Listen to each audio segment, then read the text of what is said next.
In the past, reaching the age of 70 was a rare milestone, celebrated with grand longevity ceremonies, even for royalty. Despite living in luxury, enjoying gourmet delicacies, and receiving meticulous care, few ever made it to that age. Today, with advances in medicine and improvements in living standards, turning 70 is no longer extraordinary. However, one thing remains true: by this age, most of life has already passed.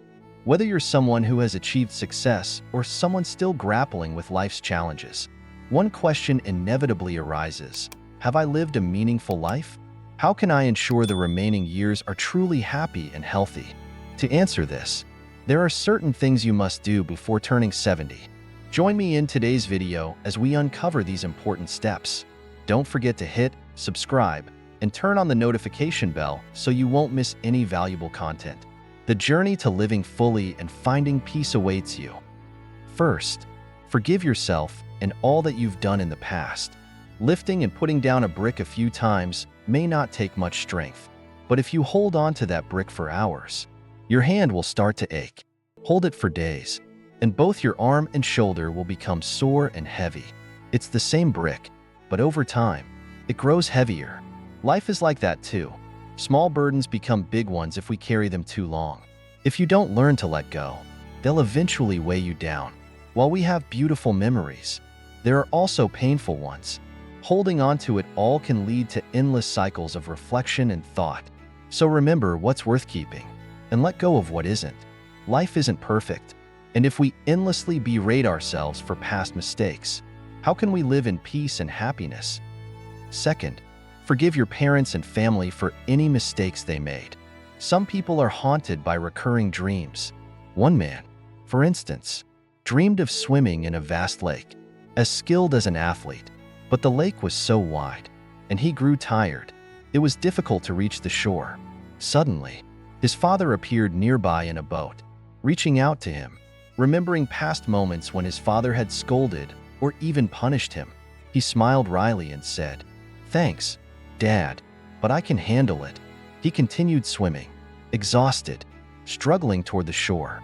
Then his sister appeared in another boat and threw him a life buoy, telling him to use it. But recalling times when she'd been difficult or defiant, he shook his head and waved her off.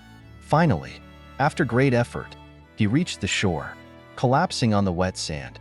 Drained, his head felt foggy, and his limbs were weak. A crowd of familiar faces, family, friends, relatives, gathered around him. Some wanted to take him to the hospital, others to warm him by a fire or get him dry clothes. But each time someone tried to help, he'd remember moments of friction with them, and he'd refuse. "Just leave me be," he'd say, as he stood up, drenched and tired, and walked away from the crowd.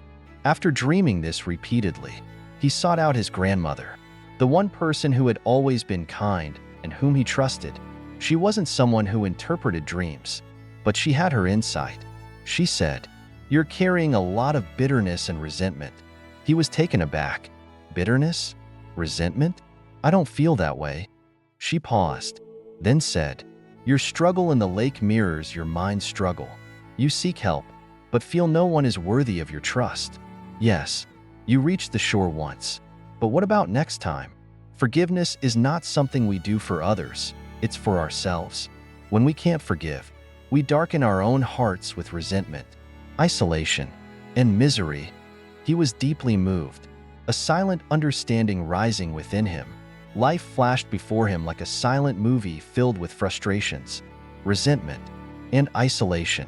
Had he really lived this way? Mostly with anger, judgment, and despair toward others? Then, a small voice echoed, "Forgiveness. You need forgiveness." Suddenly, something within him shifted. At that moment, he whispered, "It's me. I've been the cause all along. I've never truly forgiven or taken a moment to pause and stop blaming the world. And sadly, I've never allowed myself to be forgiven either." He felt his entire being lighten, as if a long-standing burden was lifted from his heart. He took a deep breath, and with each breath, a refreshing, pure energy seemed to fill him. He found himself smiling and said, "Grandma, I've been forgiven." Ladies and gentlemen, We are imperfect beings. From the moment we're born until the day we pass on, no matter how much we strive to improve, there's a limit to our abilities. We're flawed. How could we expect others, especially those we love, to be flawless? When we learn to forgive others, we find that we too receive forgiveness in return. Third, filter and choose quality relationships. In life, as we move past age 70 and beyond, filtering relationships becomes more essential than ever. Connections that don't bring value, comfort, or support should be reconsidered. Like the story of Bo Ye and Zhong Ziki, a tale of soulmates who understood each other profoundly. When his friend Zhong Ziki passed, Bo Ye smashed his instrument, knowing that no one else would truly understand his heart. Such friendships are rare treasures. At some point, we realize that truly meaningful relationships aren't about quantity, but about the deep value each friend brings to our lives. Fourth, learn to give genuine love. Giving love is the heart's language, one that money can't measure. When we share ourselves and give a part of who we are, we enrich others' lives and our own. Margaret, a character in this story, showed that giving doesn't always mean material things. After retiring, she decided to stay financially independent from her children and found a job as a nanny for a young family with 2 kids. Initially, she worried about her lack of experience caring for children outside her family, but with patience and love, she grew close to them. Margaret cared for the children as if they were her own, preparing nutritious meals, helping with homework, and reading bedtime stories. The kids quickly grew attached to her, seeing her as a true grandmother. After 3 years, the family treated her as one of their own, giving her thoughtful gifts on special occasions. Although she began this work for financial reasons, it was the love and connection that brought her joy and purpose in her later years, independence without loneliness. Fifth, let go of work you don't love. Being able to do what you truly love is a rare blessing. Life may require us to set aside our dreams to provide for family and children, but as we reach middle age, time feels shorter, and the question arises, is there still a chance to return to those long-held passions? If not now, maybe never. Years of pushing through work that doesn't inspire us bring exhaustion and stress. If you don't enjoy it, every action feels like going through the motions, and the results rarely satisfy. When we can ease our financial burdens, it may be time to let go of work we don't love. This is how we can experience the happiness life has to offer in its fullest form. Sixth, learn to care for your appearance. Don't think that aging means appearance doesn't matter anymore. Taking care of how you look is not just a way to show respect to others, but also to nurture confidence and positive feelings. At 70, we may no longer seek admiration or attention, but caring for ourselves is about respecting and valuing who we are.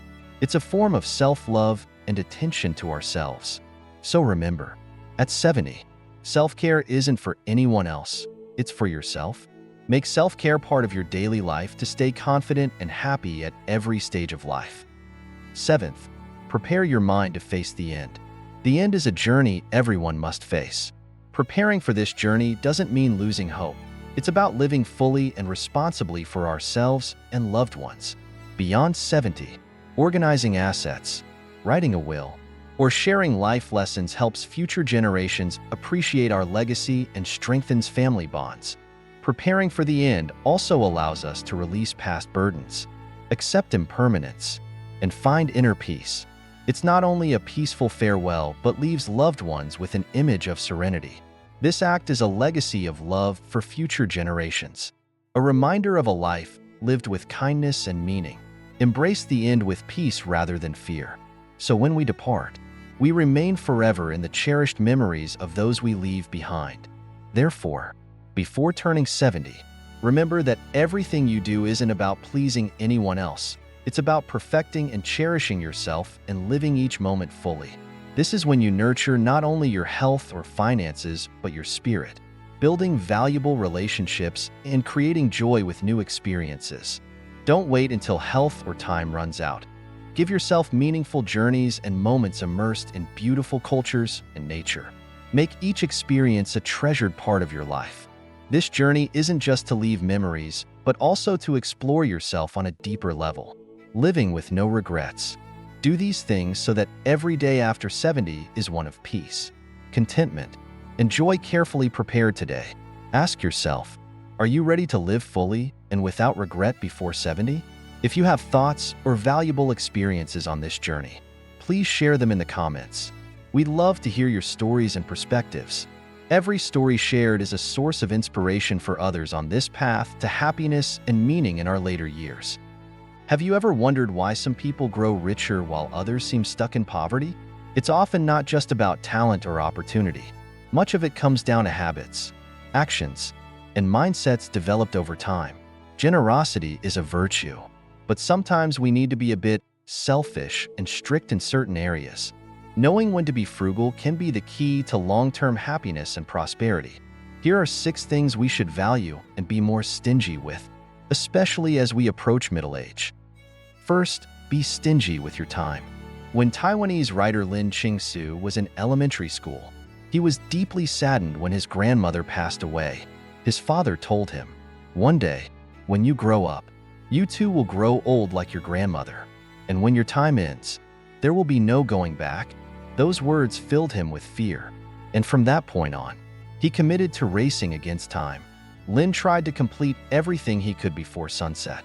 In just 10 days, he finished all of his summer break homework. By the time he was 17, Lin published his first novel in a newspaper and went on to release a book every year, becoming one of Taiwan's most prolific authors. Lin once said, "I know I can't defeat time, but I can stay a few steps ahead of where I used to be." Those small but consistent steps led to significant achievements. To the wealthy, time and money often hold similar meanings, precious and never to be wasted. You rarely see them idle, as every moment is treasured and maximized. Conversely, seeing time as something endless is why so many people remain in poverty. Take a look at how you use your time. Time is finite, not limitless. So, if you want to build wealth, start by valuing every moment. Second, be careful with your money. Is making money hard? Questions like these are common on social media. Around 80% say it's hard, 15% say it's average, and only 5% say it's easy. Of those who find it hard, 80% are in debt. Those in debt aren't just spending money but also borrowing from their future. I've often heard the saying, "We don't save our way to wealth, we earn it." But if you aren't earning much and aren't saving, life will feel difficult. Life requires balance. If you aren't saving, you'll constantly worry about money. If you lack discipline in handling money, living comfortably in the future will be a struggle. In the foreign drama A Year Without Work, the character Vu leaves her job and is now unemployed.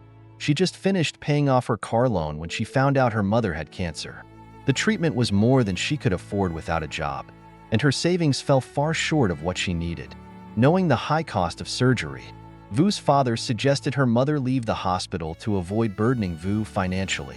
But Vu insisted she would sell her car to cover the treatment. This unfortunate situation isn't uncommon. When we have money, we think of spending. Only in urgent times do we realize how we've wasted it. The hardships adults face often stem from a lack of money.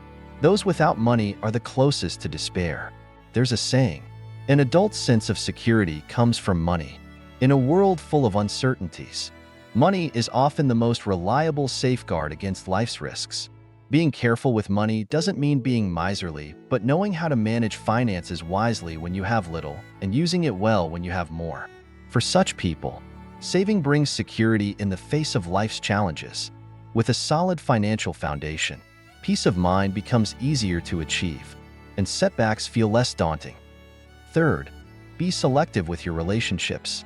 There's a concept in anthropology known as the Dunbar number, which suggests that human relationships are best divided into circles of 5, 15, 50, and 150 people. The outermost circle includes 150 people, representing the largest size of our social networks, while the innermost circle includes only the 5 people closest to you. Wise individuals know that instead of hoping for approval from all 150, it's better to focus on their most trusted 5. Each adult carries an internal balance of who is truly a friend and who is simply an acquaintance. Instead of spreading themselves thin over shallow interactions, They refine their social lives by letting go of ineffective relationships, investing more time with family, and paying less attention to friendships based on mere appearances. Genuine friendships and family ties. These are the bonds worth treasuring most. As the writer Lin Yutong put it, a happy life is built on 4 small things. First, sleeping in your own bed. Second, eating food made by your parents. Third, listening to the person you love talk. And fourth, spending time with your children. When you are careful with your emotions, you reserve your energy for people who truly deserve it. This is when you understand the true meaning of happiness and the center of a fulfilled life. Fourth, guard your health. Those who are healthy have hundreds, even thousands, of wishes. The ill have just one: to get better. In youth, we're often confident about our bodies, leading us to stay up late, party, and eat poorly. When you neglect your health, your body slowly suffers. Illness later in life is often the result of mistreating the body when younger. Someone once said, "Life truly begins at 40. Before that, it's just a warm-up." But it's health that lets us be the main character from 40 onward. If you care for your body, you'll be able to see the sights you wish to see and love the people you wish to love for as long as possible.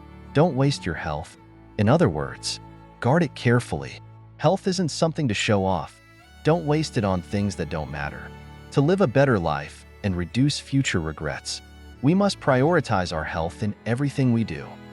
Fifth, be cautious in compromising with yourself.